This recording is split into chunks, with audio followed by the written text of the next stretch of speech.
The ancient Chinese proverb says, "You are only as old as your spine."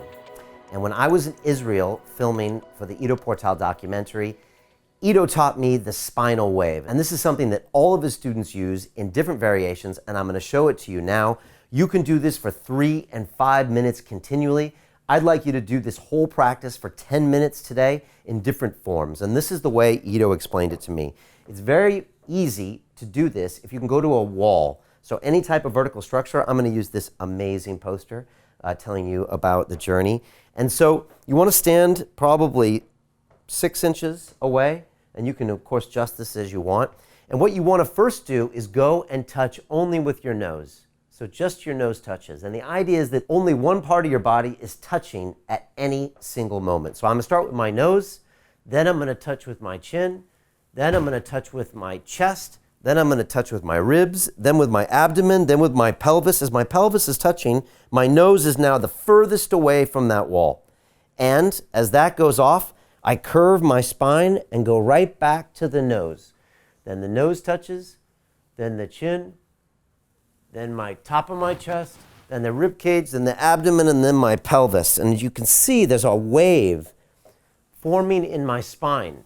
And as I do this slowly and make sure that I'm very careful here, and I'm touching this, and I look back when I'm going in, and then I dive under as I go, you can see my spine is doing this wave. And it took me a while to get good at this, but if you practice this every day, pretty soon you can do this without the wall. But it's great just to test yourself and make sure that you're touching, touch with that pelvis, and then your back.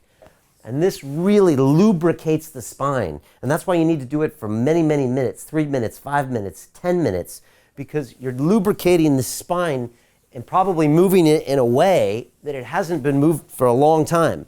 And you might feel a few pops or maybe a few pains, but again, that's probably because it hasn't been used in so long. And so go ahead and do that. Now, what I've been doing lately is practicing the reverse as well, if you want to get advanced. And there I put my hips and my pelvis and my stomach, and then my chin, and then my nose, and then I go back this way. And when I do that, I feel different things in my spine there. Oh man, I feel that, and I go back through this way. But here, this curve kind of pops my lower back a little bit more.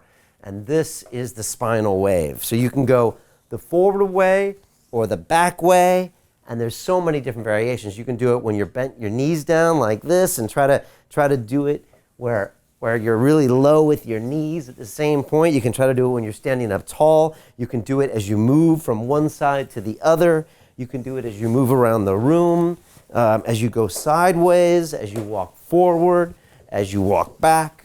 But just get in the habit of moving your spine.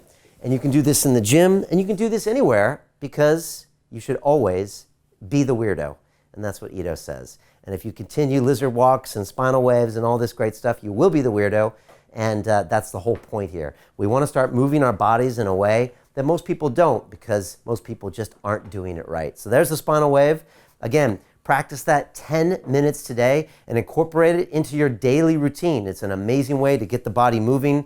We move here at London Real Studios every single day in the morning, and I do this every single morning after our meeting. We do spinal waves here, and it's a great way to kick off your day.